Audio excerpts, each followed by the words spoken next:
Hello, everyone, and welcome to Got Thrones, a Game of Thrones podcast. I'm Johnny Kolasinski, and with me, as ever and always, is my illustrious co-host, Alexandra August. Hello, everyone.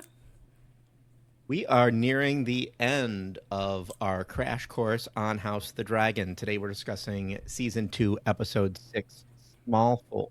If you're not familiar with what we're doing here, again, I'm surprised that this is the one that popped up, but more power to you. We are rewatching and recapping the first two seasons of House of the Dragon in preparation for, in just a few short weeks from when we're recording this, the premiere of Season 3 on June 22nd, 2026. I do believe it is actually June 21st, and we've simply been saying the wrong date. Because that is it's Sunday the 21st. So that's probably my bad. They're going to have to move it. You know what? Yeah. Yeah, we've already printed the jackets. They're going to have to move it to Monday. I'll let you speak to legal. This is the most well-researched podcast. Yeah, guys. Yeah, you heard it here first. And wrong. There's a reason you heard it here first. This is America. You ain't first, you're last. Right. Well, that's awesome. Yeah. So you can write your angry letters to us on all sorts of social media. You can angry Insta us at Got Thrones. You can make a diss TikTok at Got_Thrones, or you can just troll us in the YouTube comments at Got Thrones Podcast. And as of the recording of this episode, we are completely up to date on YouTube. So if that is your preferred podcast viewing platform, we are all there with our faceless videos. I hope you enjoy that. I sure do. I don't have to shave. I don't have to host the media. But that's not what this podcast is about. Nope. This podcast is about House of the Dragon. So let's get into it. Mm-hmm. We've prepared a brief recap just to catch everyone up and make sure we're all on the same page. If you haven't had time to watch these episodes, which is kind of the whole point of this, we're sort of watching it so you don't have to. Not only is it 18 hours or 18 hours plus of extremely dense content, it's kind of a drag. Yeah. The Dance of the Dragons is kind of like, what's the dance from Addams Family? The Matrushka? Where you may or may not make it through. Yeah. Speaking of which, so we're going to start off with a recap that is sort of a souped down version of the wiki, just to get everyone on the same page with some of the finer points. But yeah, we'll trade off doing location by location. I'll get us started in the Westerlands, where everyone's favorite Lannister, Jason, is gathering forces at the Golden Tooth, but he delays marching to Harrenhal, insisting that they need Aemond and Vhagar to counter Daemon's dragon that's hanging out there. Cyrax? Caraxes. Again, Maxwell Sheffield. In King's Landing, Aemond rejects that Lannister request, seeking an alliance with the Triarchy. He seeks an alliance with the Triarchy and sends Criston Cole to Harrenhal and removes Alicent from the small council and summons Otto Hightower back. So Alicent is fired, and now her dad is rehired. Logan Roy's back.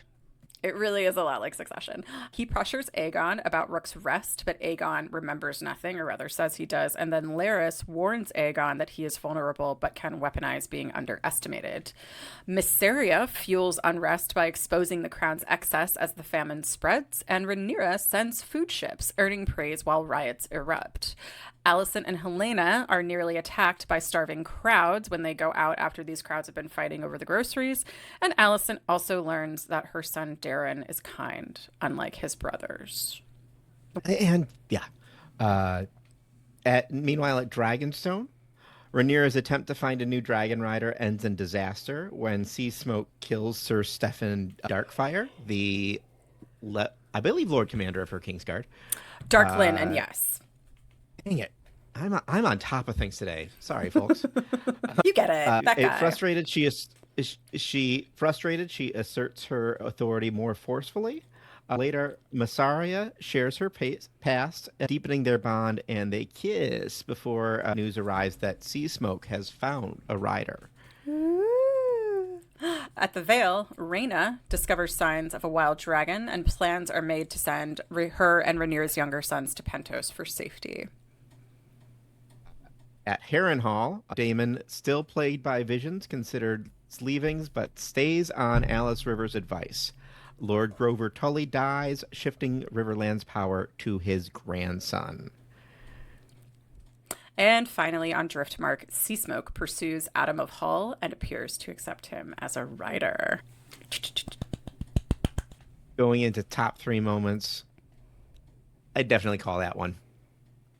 I actually didn't have it on my list, but so I'm glad that you covered it. It is really thrilling to watch that. Hmm.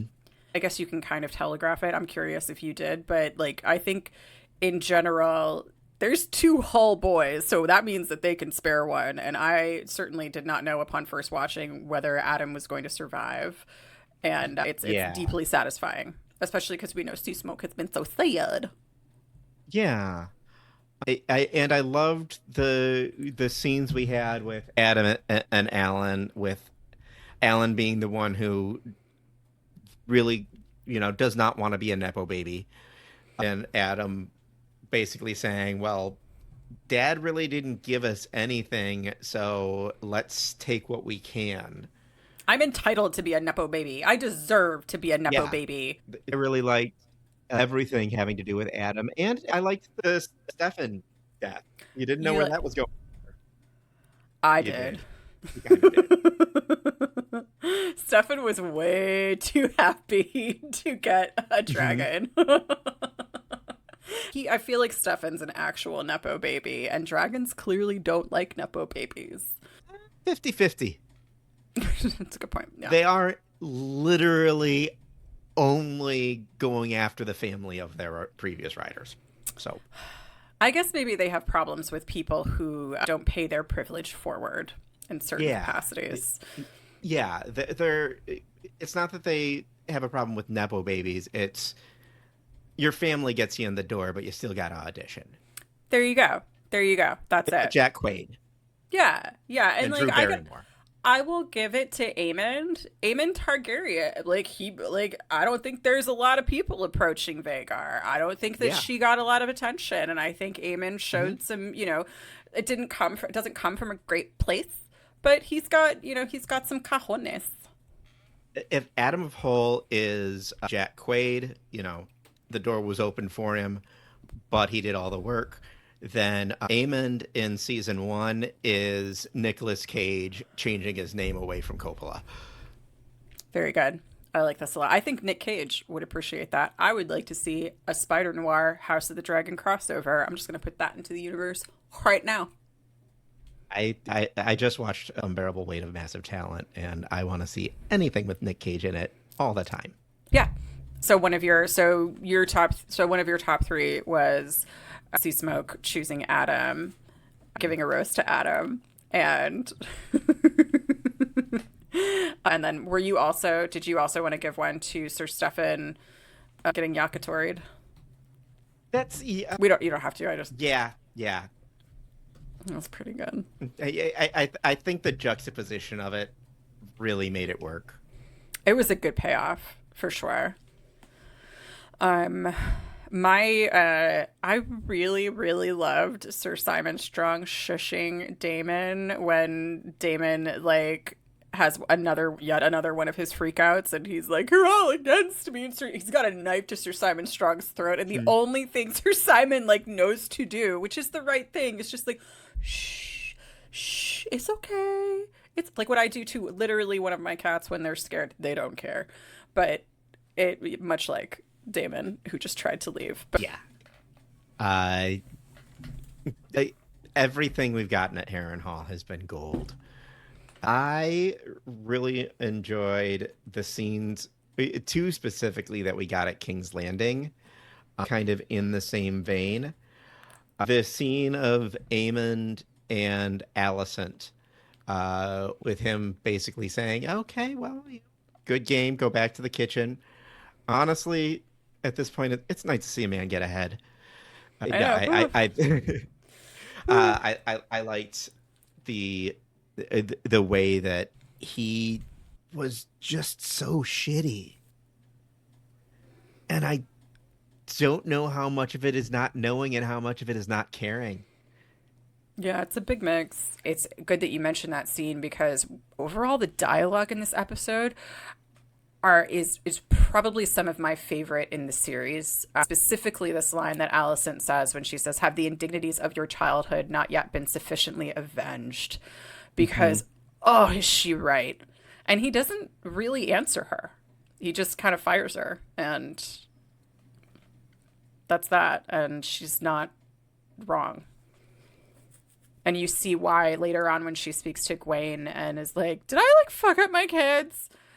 No, the one that the one that you didn't raise is doing fine. The one that's I far, don't know far what away you're from you talking is about. awesome. You But did a it is, great job. yeah, Look at this yeah. kid you've never met. And then in juxtaposition to that, I guess that's what I like this episode is the juxtapositions. I loved Amond and Laris Strong and their conversation where Laris was just like, yeah, you've got him confidence down, but have you considered weaponizing it? Laris is so. We don't really see Laris vulnerable Hmm. in a way that.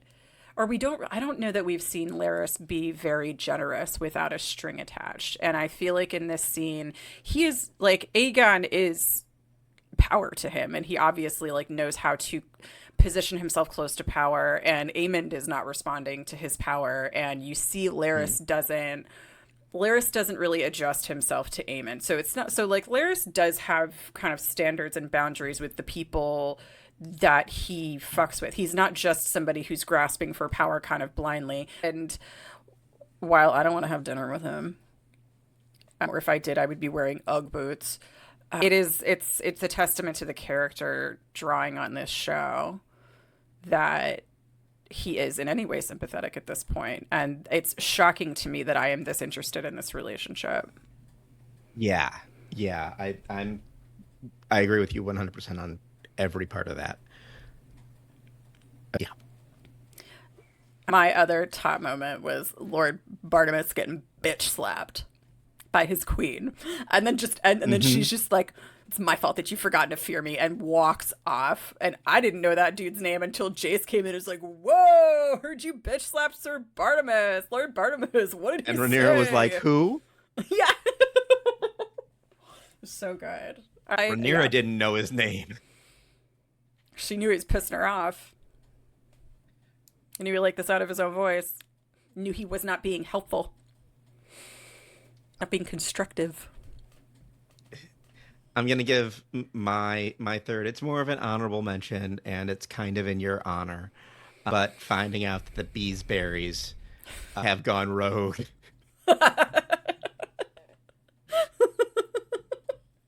Loyal to no one.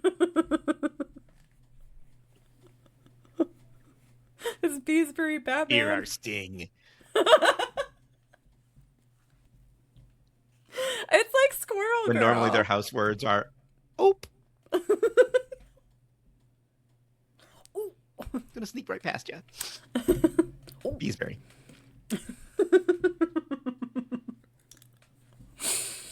Ugh, good times with the Beesburys. I think there are a couple of other things I wanted to point out, but I think that we will cover them when we hit the boards. Should we go to Let's the go to board? the boards. Go to the boards. What's our dragon count? Our dragon count remains at what we believe is an 11-3 spread with favor to Team Rhaenyra because we still don't know, and this is a ongoing thing until we'll stop mentioning it.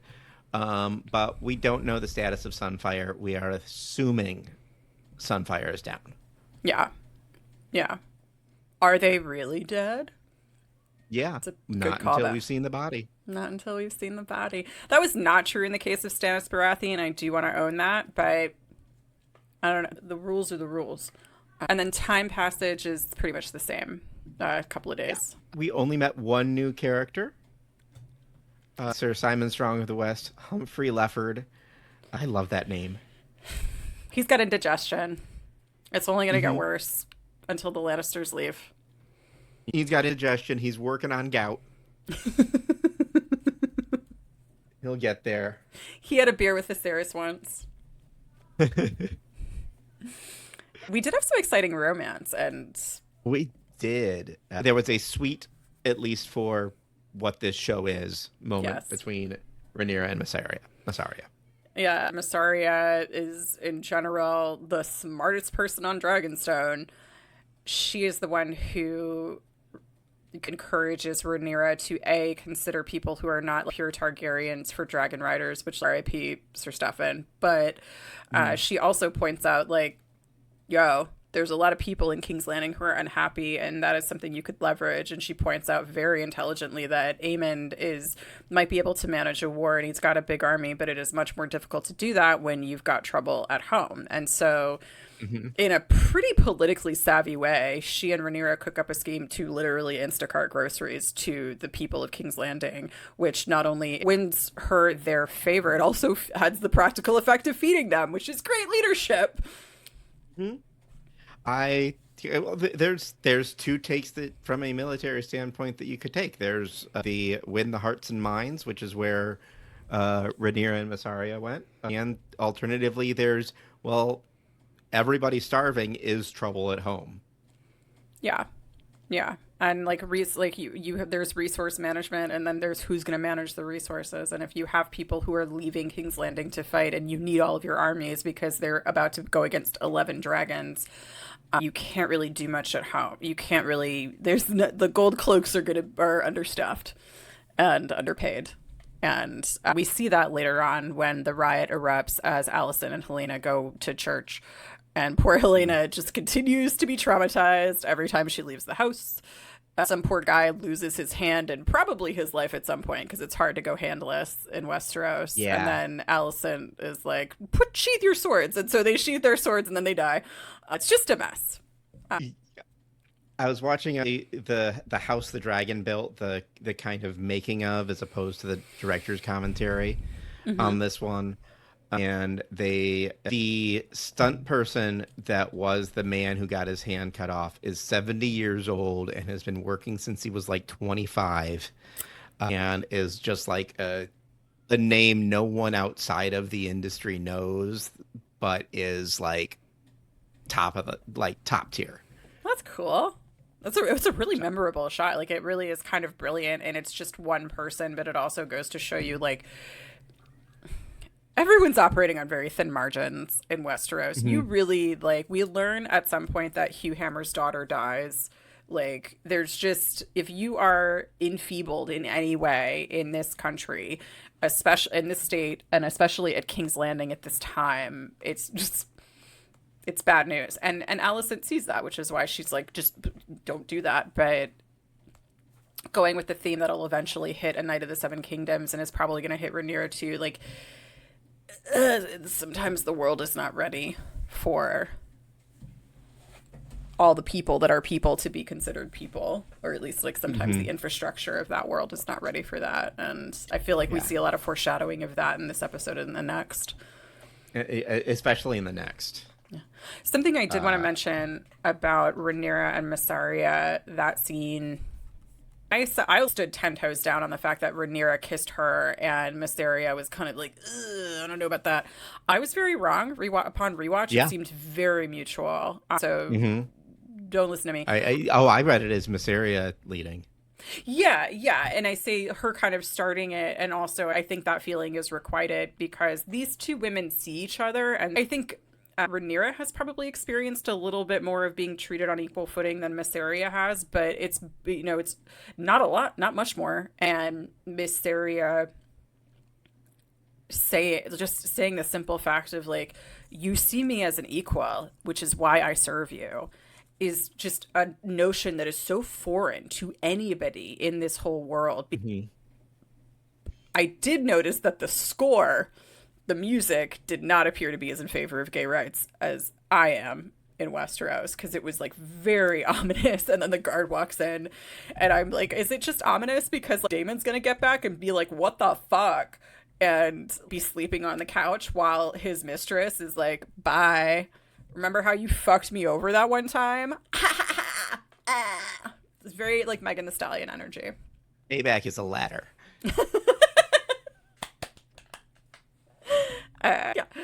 Who dies? We had a few. We've already touched on Sir Stefan Darkland. We lost one of the Green Kingsguard, Sir Leon Estermont, which is probably Valyrian for Eastmount. If it was a Mormont, he would have been fine. And then I want you to talk about this one because of your note, but Old Man Grover Tully.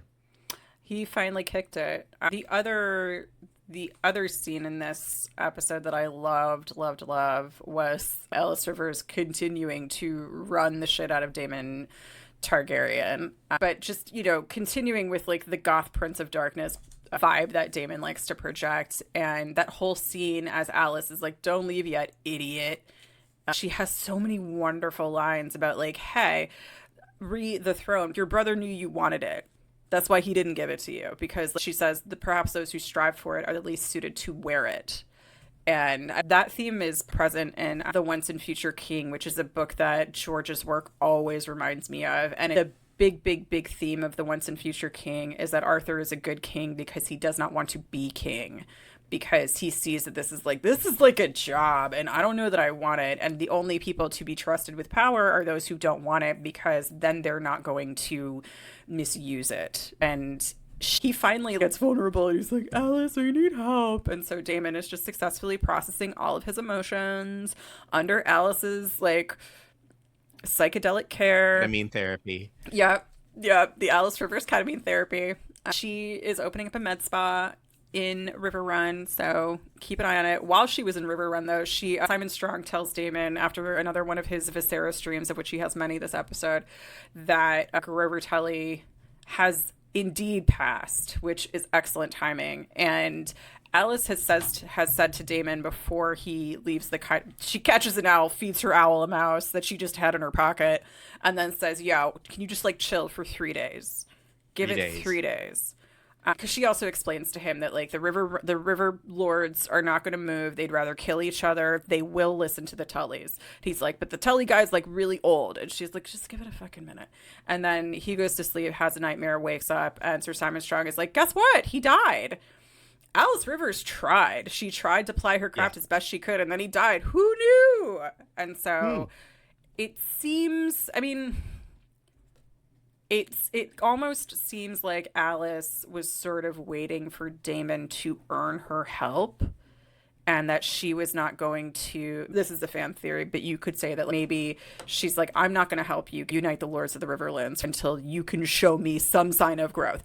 Until you can do the work, I'm not going to help you." And Damon does the work. He Mhm. humbles himself and he asks for some help. Couldn't do it for his wife, but we do see his like men's group journey start to bear fruit as he allows himself to be somebody who doesn't know everything and ask Alice, and she's like, "Okay, fine." And then magically Grover Tully dies. Yeah. So draw your own conclusions, I suppose. Obviously coincidental. She's so fucking cool.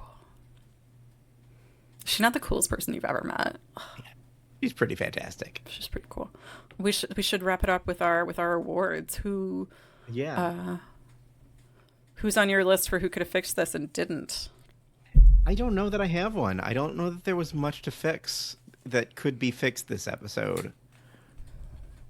The only I, one I think that these were all responses as opposed to active new mistakes.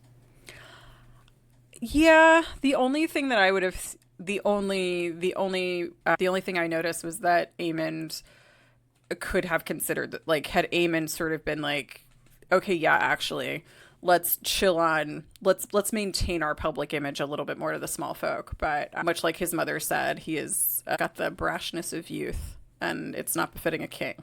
So the small folk are in part able to be activated because Aemond has actively not paid attention to them. Yeah. That is a very good point. Or alternatively, Aemon could have taken his dragon and fixed next episode by taking Harrenhal.